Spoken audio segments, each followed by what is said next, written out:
Good day, dear listener. I hope to bring you an entertaining experience with this fictional story. If you like this content, please like and subscribe to this channel. Please see the description below for links to my other published works. This reading has been written and narrated by Joya Chanatry. All copyrights reserved.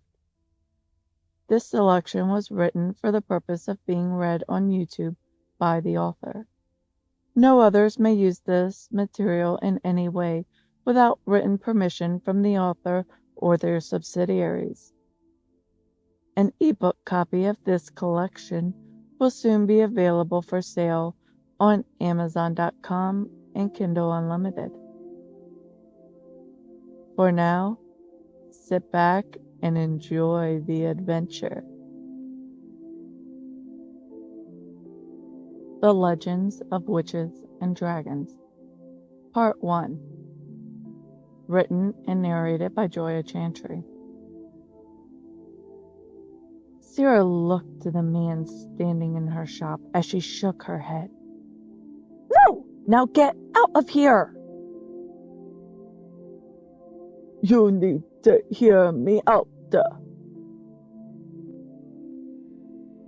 I said no! That is the end of this conversation. Now get out of my shop or I will evict you, Sera stated harshly. The guy must have seen her anger pushing through as he curtly agreed. This is over for the moment, but others will be back. Then they will receive the same answer I am providing you with, she snorted as the arrogant man walked out without another word. Looking down at her book, Sera began reading again as she thought about the strange offer he made. Who in their right mind sought out a witch and asked for a child? The idea made absolutely no sense, especially when you consider how secretive witches were. Still, the seed had been planted in her mind, and it was nearly impossible to get out of her head. She didn't look up as the bell over the door tinkled when someone walked in the shop. The idea that she was forced to keep her door open for another 4 hours was almost unbearable. All she wanted to do was close up shop for the day and find out why 6 men had come to her, all asking her for a child. What in the world was going on where random people would come to her, of all people in the world, asking for her to bear their child? She wasn't the kind that wanted kids. Alright, there may be a day she would like a child, but she was too young and far too busy developing herself to want a kid right now. And the idea of having a baby and giving it to someone else was just out of the question for her. But those seeds had been planted, and now her mind was tossing around random reasons. People were bothering her and asking her for a child. Where these people got off coming into her shop and asking her such a personal question was driving her insane. It was almost like they expected her to agree to their unusual proposals, or that she would be open to such an offer. What woman in their right mind will let a complete stranger propose such a ridiculous objective and expect them to agree to it? The warm voice from the man standing at her counter had drawn her attention. Pardon me. Looking up, she was almost stunned by the gorgeous man looking at her. She had seen her fair share of men, but this one was more. He was sheer sex on a stick. If she didn't have morals, she would be all over this man. But she did have morals, and she wasn't about to expose that kind of behavior to a complete stranger. "May I help you?" Sera asked, praying he wasn't going to go down the same line as the previous man that had walked into her shop. His well-tailored suit and golden blue eyes had her transfixed as he hummed. "I ordered a few books from the gentleman that was here last week." That had Sera standing up straight as she sighed, relieved that he wasn't another nut job. "That would be my brother. Can I get your name?" "The order is in the name Colorcross." Sera nodded, saying, "Unique name." "It is." Turning to the shelves behind her, she looked to see if there were any orders that had come in for him. A little disappointed, she skimmed the names on the orders. She informed him, "I do not see your order. We should have a delivery in an hour or so. Is there a number so I can call you and let you know when it arrives?" His words were deep. "No, I'll be back for the order." She didn't turn in time to see him walk out. The only acknowledgement that he had even been there was the sound of the echoing bell. It had been a strange encounter, but at least he hadn't asked her to have his child. If he had, she might not have refused as quickly as she did with the others. Sera shook it off as she looked around the empty shop. Bookshops were becoming outdated by the day, and still theirs was still holding on. Her brother had said that as long as they made a profit, they would keep the doors open. As of now, their rare books had been their selling point that had kept the doors open. Sitting on her stool, Sera looked down at her book and knew she would never be able to read the thing and remember a word about it. Her mind was spinning with all the thoughts and strange events that had been taking place around her. It was like the whole world was losing it. Between the strange demands and now Mr. Hot and Sexy, she was having a hard time forming a single thought that wasn't inappropriate for work or her own sanity. Taking a deep breath, she closed her eyes, praying things would change for the better. She needed a bit more positivity in her life, and right now, she needed to get herself together. Nothing was going to happen that she didn't create. Nothing would happen that she didn't fully desire in her life. She was a strong and centered witch. She was a master of the craft and a power-filled soul. When she heard the bell again, she expected the man's voice who drew her out of her meditation. "Sir, it looks like you were napping on the job."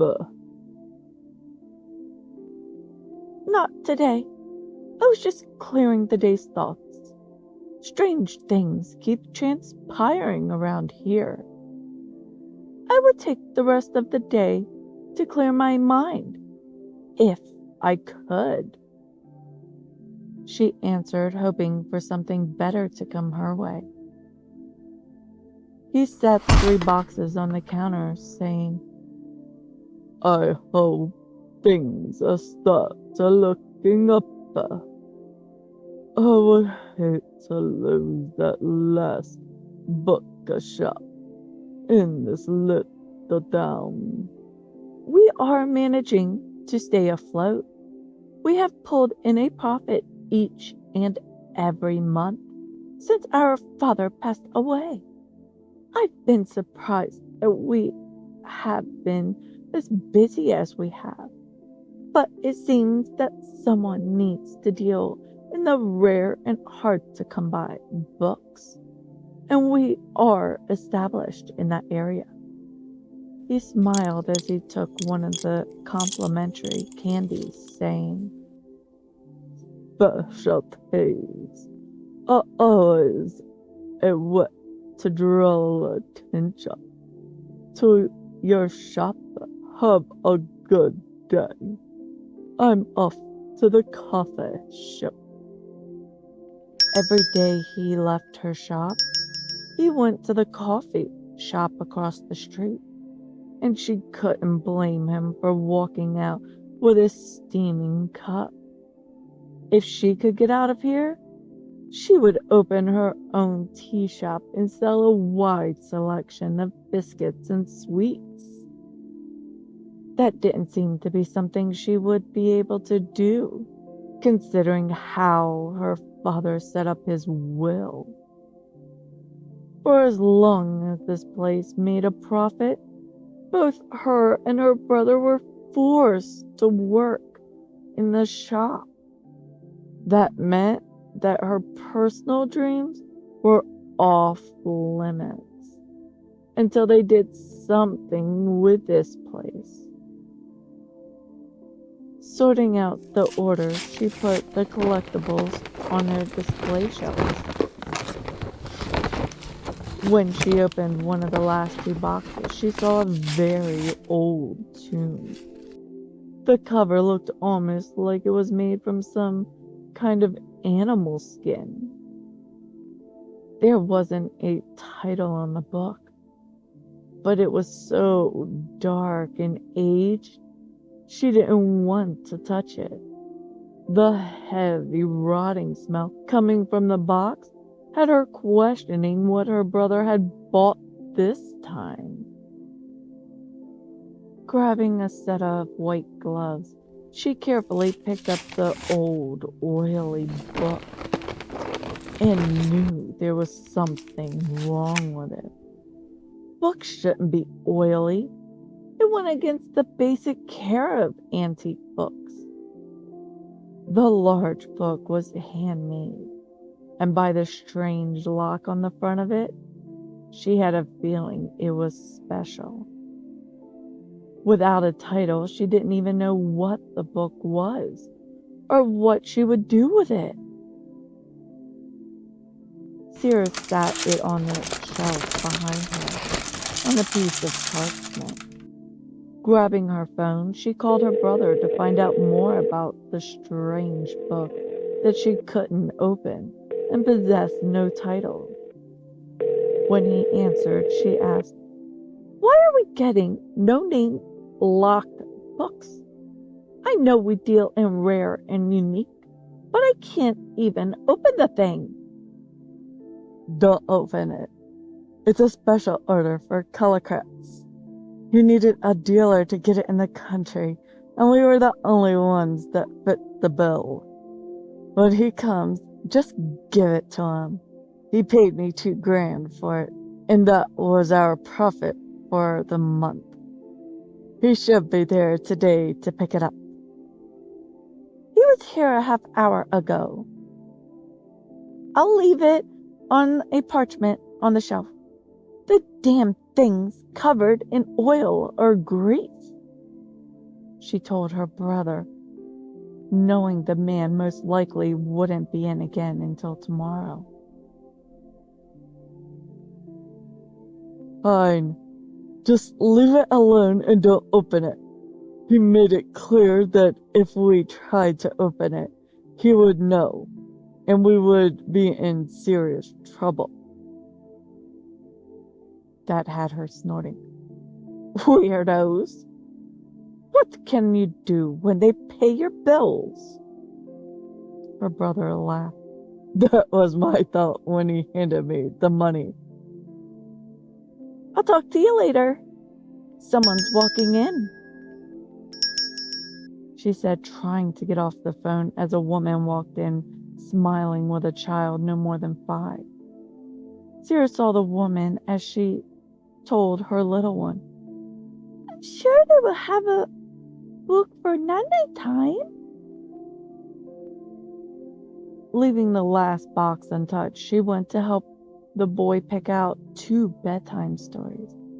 One, a simple, popular title, and the other a collection of stories. When the 2 had walked out happy and agreeable, Sera looked down at the last box she had to open and put away. She didn't know why she didn't want to touch the thing, but there were some very strange vibrations coming off of it, and she just couldn't do it. Instead, she left it on the counter where it had been delivered and told herself that her brother could deal with it tomorrow. With only a few minutes left in the day, she was about to close up when the man from earlier walked in. He was still dressed in his business suit and looked like a sexy model with the dreamiest eyes she had ever seen. Trying to pull herself together, she turned so that he didn't see where her dirty mind was drawing her. Taking the parchment and avoiding touching the book directly, she set the package on the counter, saying, I'm sorry, but it was delivered like this. Oil or grease isn't good for books of this age. They should be more careful with packages like this. I can offer to help restore it for you. We have restored books for more delicate works than this. His voice was low, almost a whisper, as he answered. It is coated in a protective oil that keeps the delicate cover from shrinking and damaging the book. Thank you for your concern. I'm sorry, but there wasn't a key with this. I checked twice, but the box was empty. He picked up the delicate book, saying, I have the key. She watched as he pulled out a tiny skeleton key and opened the lock with ease. She instinctively took a step back as the strap holding the book closed opened freely. There was something about the book she didn't like. It was almost as though it were whispering to her. You can hear the dragon's words. Sera shook her head because what she was hearing didn't sound like words. It sounded like a whispered song drawing her in. She couldn't explain it, but there was just something about this book that had her on edge as she felt herself bump into the bookcase behind her. She didn't care what it was or where that book came from. She wanted nothing to do with it. It is rare for someone to hear the dragon's words as you do. It is a special gift, Serafina.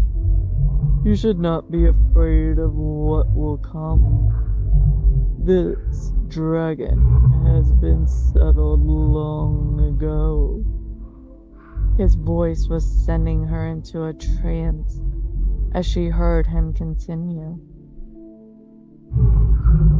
The dragon's song is amazing sound. It is said that when the desired hears the dragon's words, They will fall forever to its hold. Tell me, do you wish to hear the dragon? Does your heart desire the unending love a dragon can wrap you in? Sera felt her eyes drifting close as she shook her head. His sweet voice didn't end as she found it harder and harder to stay awake. That's too bad. I don't believe you understand. It is not the choice, but a gift. To be chosen by a dragon is rare. To be accepted by their heart is a treasured reward. You have been chosen, Serafina Kryankan. You are destined to be the heart of a dragon.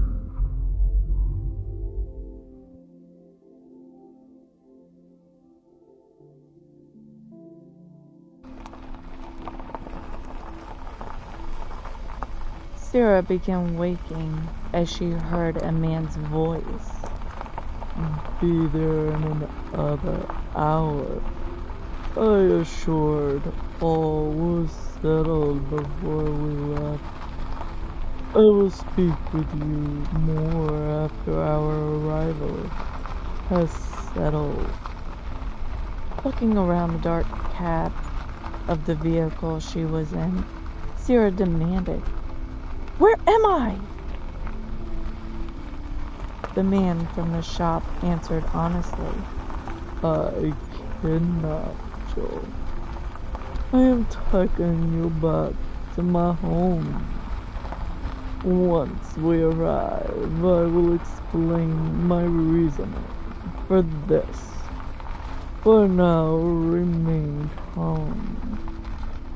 "You want me to be calm after you admitted you kidnapped me and are taking me to your home? Are you out of your freaking mind?" He stopped her. "No, I, unlike the others, always obtain my prize. I saw them walk in and beg for your agreement without success. I knew that the only way to convince you to see my intent was to remove you from your comfort and explain my desire to you. Had I asked prior, you would have refused as you did with the others that were sent away." "What others? What the hell is going on?" Sera demanded. He looked at her through the dark cabin as he explained. "When my driver announces our arrival, I will take you inside and explain this to you. For now, it's time to calm and accept that you are no longer in control." "Who the hell are you?" "My name is Colorcrux Dracon. You are Serafina Krykon, an underdeveloped witch that has abandoned her life to the depths of a world of books that are not aiding in her studies. You are coming of age, and now every magical being has begun sensing your magic. Tell me, how many have asked you to turn over your magic to them?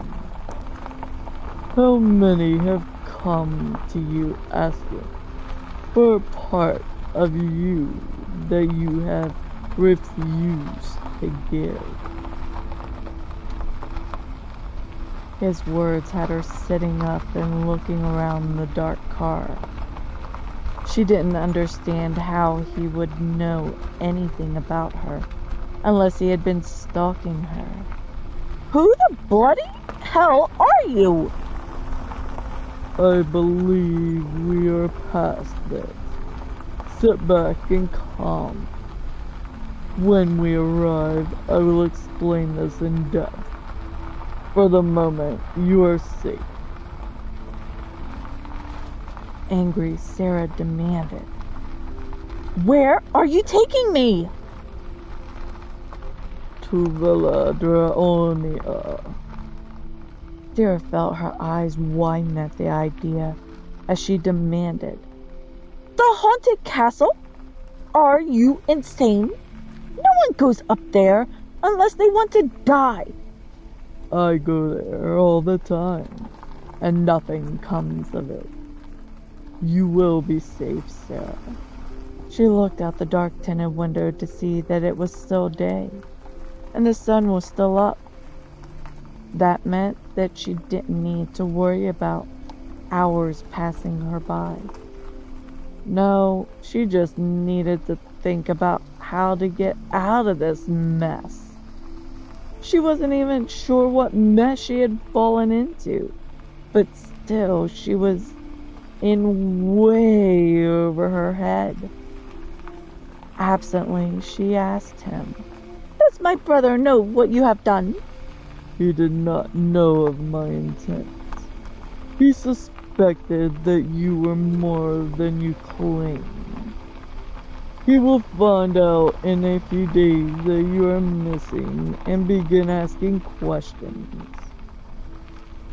The man answered with a deep honesty underlying his words.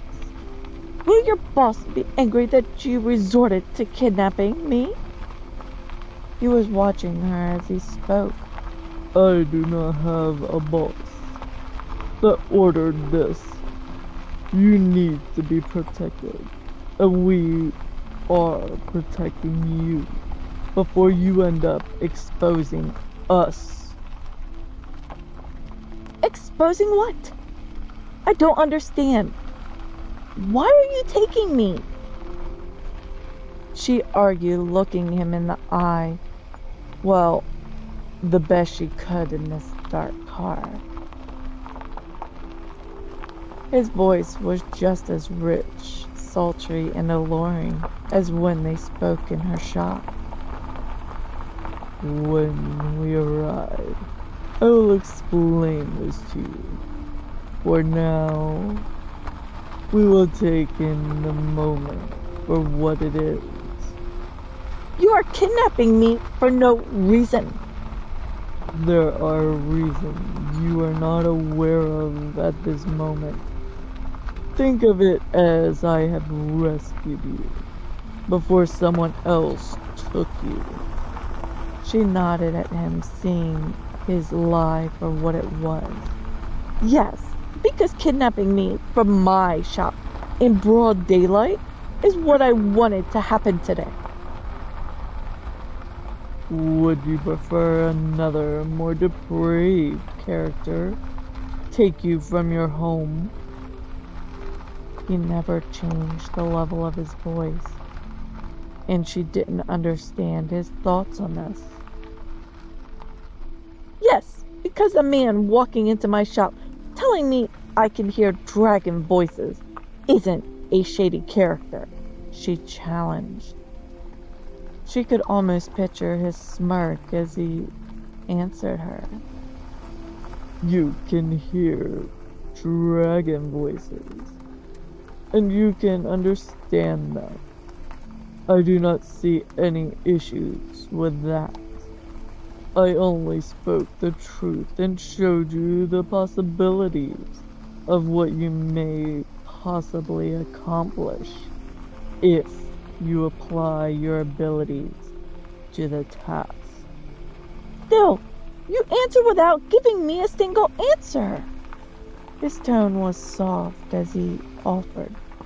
I will assure you have answers when we are in a secure setting. This car is not secure, nor is the driver. trust me. You will be safe. And if I want to leave after you explain this, she demanded.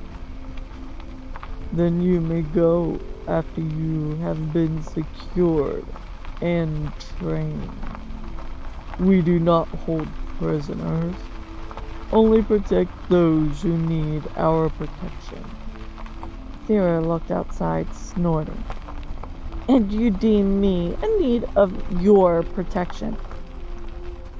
You will understand soon.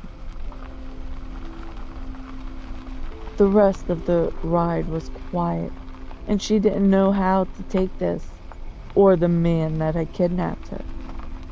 For that matter, she didn't understand why everyone seemed interested in her over the past week. It was like someone had turned on a sign over her head saying she was more than just a simple bookshop owner.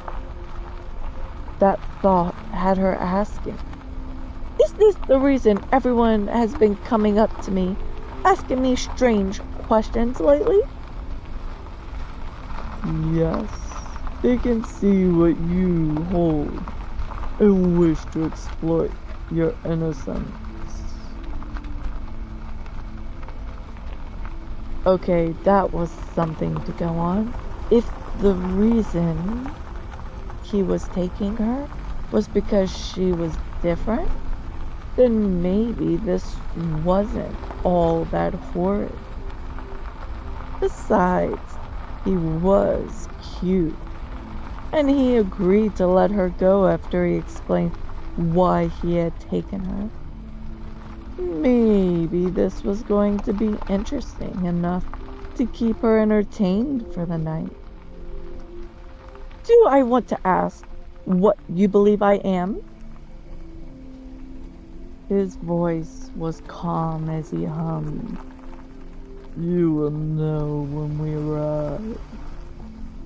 That was the most he would give her before she reluctantly sat back and started thinking about all of this.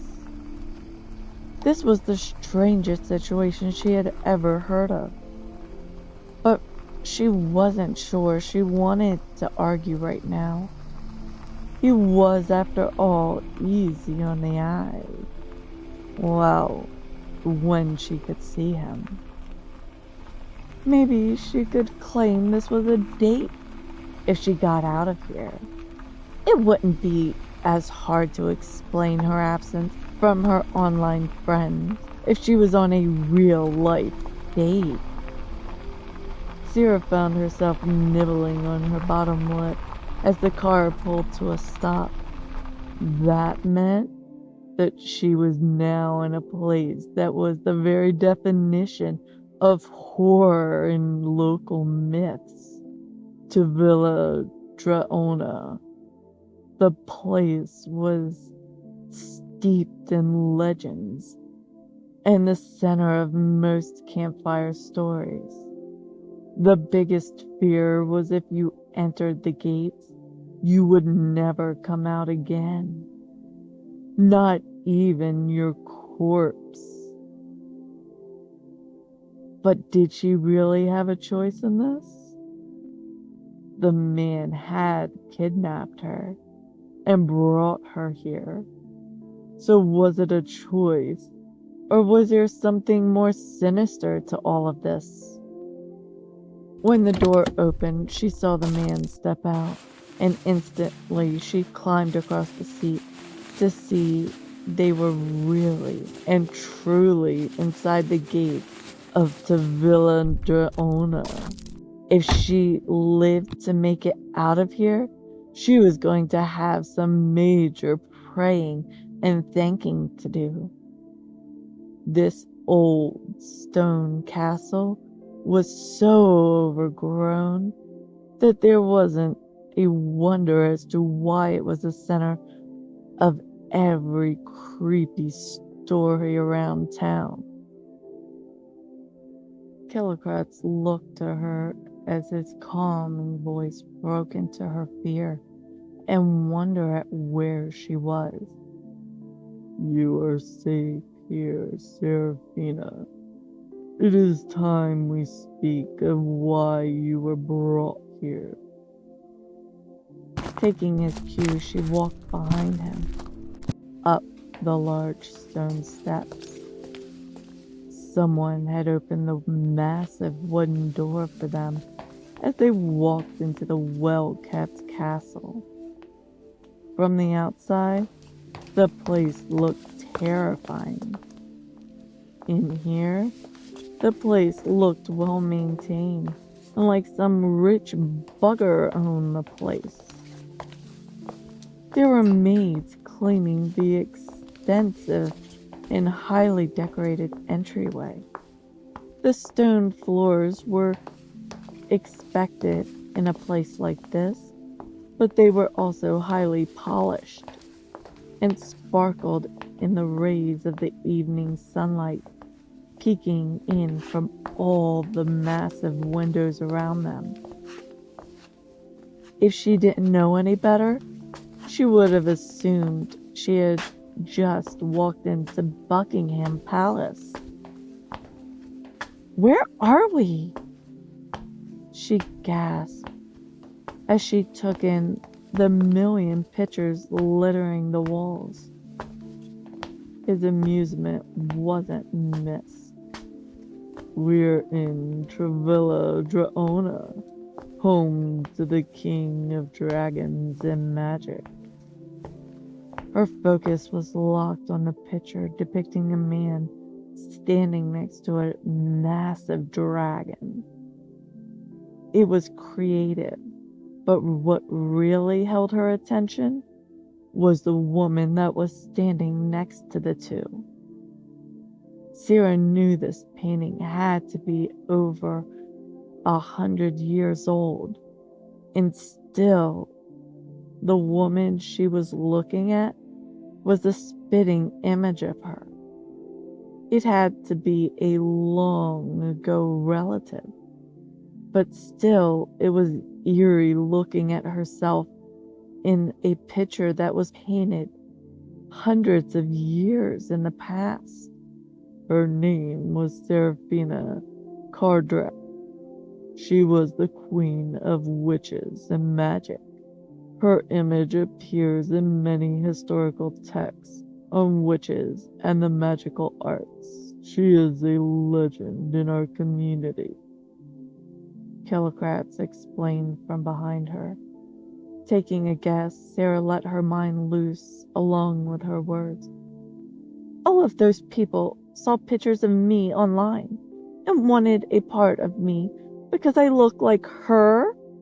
They believe that they could use me to get a part of her." "Yes, some believe it was just an image repeated in time. Many put together the truth that you are the descendant of the witch queen and came to you to draw your magic. I brought you here to explain what your father did not have time to advise you in." Sera didn't need someone to explain this to her. She put it together with just this one painting. "I know that I am a witch. My mother began training me as a child and made sure that I understood that no one could know of my powers, or I would be in danger. When she passed, my father assured that I continued my lessons the best he could. He was only human and didn't have the same powers to teach me that my mother did. I don't admit to anyone that I know of what I am, but I do. I take it you brought me here because you believe that I need training in the craft." "Yes, we did not see any signs that you were aware of your gifts. With your birthday approaching, you will be at a time where you can unlock your full potential. If your gifts are unlocked by another, then they can take your powers from you. I was sent to a shore that did not come to be, the man stated. Curious how much she differed from the woman in his painting, she asked, was she born on the solstice? Yes, it was the center of her power and yours. Do you know of the ceremony that must be taken? Sera nodded. I do. My mother gave me a book that outlines the whole week's worth of work that I must complete. It's not simple, and I had planned to stay in a villa outside of Warwick. It's isolated, and I doubt anyone would have found me there.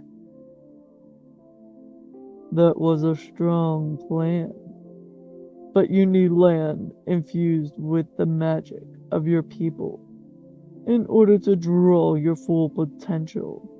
I brought you here to assure you have all you need. This was the home of Queen Serafina Cardrak. The land is the most powerful in the world, with all the spells that have been worked here throughout the ages. It is a prime land for you to unlock your powers, he offered. She could understand why he brought her here, given this new information. She almost was grateful that he had kidnapped her. But that only brought back the question that had puzzled her in her shop. Why can I hear the voices coming from your book? He stepped next to her, drawing her attention to the side as he looked at the painting. The belief is that Queen Serafina Cardok possessed the unique gift to speak with the dragons. A dragon's voice is not audible to human hearing. Most animals cannot hear them, but they do possess a voice and can speak clearly to each other. Queen Serafina could hear their voices from the time of her birth and was placed in the care of the Dragon King to protect her. It was said that there is a legend of those who can speak with dragons. This book is one that possesses that legend. Sera looked at the book he had picked up at her shop. The strange thing gave her the creeps as she examined it, voicing her fear. How did you knock me out with that thing? It is said to be the creation of Queen Serafina to memorialize the heart and soul of her dragon love. I was told it was created from his dragon hide, and the pages are fashioned from his dragon's soul. It is said that when the book is opened, the dragon will speak again. What does it say? What did it say to you? His question had her thinking back as she admitted, I don't remember. I just know it caused me to black out.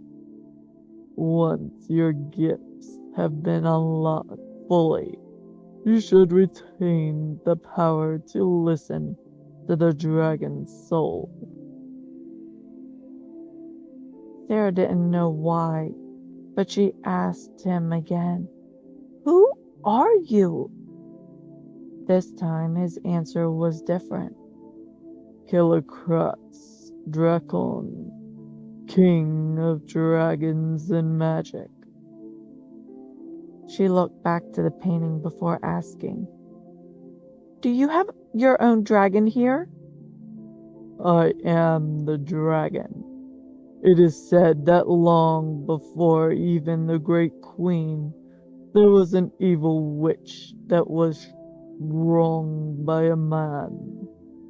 Her heart was filled to the brim with the darkest of intent towards him, as she used the last of her powers to curse him. It is said that she filled his soul with that of the devil's greatest beast, the dragon. It is told that the man had refused her advances, not for reasons of selfishness, but for the reason that his heart and soul were called to the service of the greatest gods. He had been touched by the holy, and that is the reason the witch's curse was malformed from its intent. The blessings over the man changed the curse, from him living as a dragon for eternity to possessing the dragon's soul. The man learned to change forms from dragon to man. He learned to harness the powers of both souls, and for that, he was blessed as the Dragon King. He was guided by the Holy Hand to grow a new people, one of dual souls. His blood runs through all dragons born today. It is legend that he still roams the earth, never allowing any to know of his existence. Even today, he is said to protect all his dragon children when they most need his aid. He will appear and protect them. From his tale, we learn that dragons are set here to protect all weaker than us. His story was interesting as she watched the golden eyes of the dragon in the painting. Curious, she asked, "What will happen to me?" "Once your powers are unlocked, you are free to do as you wish. I will not imprison you. Your birth alone is one that has been foreseen. With 2 weeks before the day, I will ask that you remain here under protection. Once you are able to protect yourself, you are free to make your choice." His words were still soft and open to interpretation. Sera looked back to the painting before questioning. "Do you have her grimoire or anything she may have worked with?" "You will have her room and access to her possessions, if you can open her work chamber." The way he said that last part had her questioning if he knew something more than he was saying. "What do you mean, if I can open her work chamber?" He looked her in the eye, and she could see a sparkle of amusement. "It has been locked and lost to time. Queen Seraphina assured that no one would enter her chamber until she was reborn and could continue her work. If you can find and enter her workroom, then it belongs to you." "A witch locked her sacred space from entry?"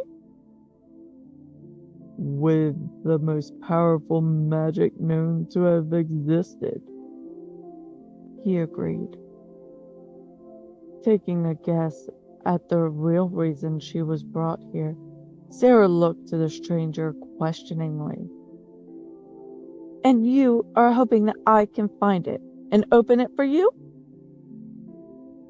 Not for me. That room belongs to the witch that can use it wisely. Only one that possesses magic greater than the former queen will take possession of that sacred space. The one that enters that room is destined to be the next queen of magic. The way he said that made her see between the words to what he was not saying. And you believe that witch will be your bride?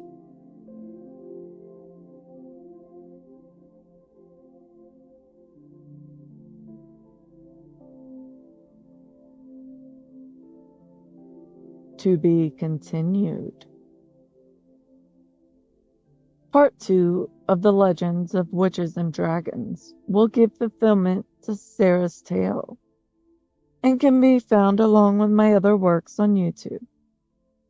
If you like this story or would like to hear more like this, then please like and subscribe and leave me a comment. For those who read my books, please note that YouTube will not permit my normal content. The works on YouTube will be spiced down to meet the rules of this platform. I hope to see you in my next mini love adventure. I have a series of dragons waiting to make their way to your imagination.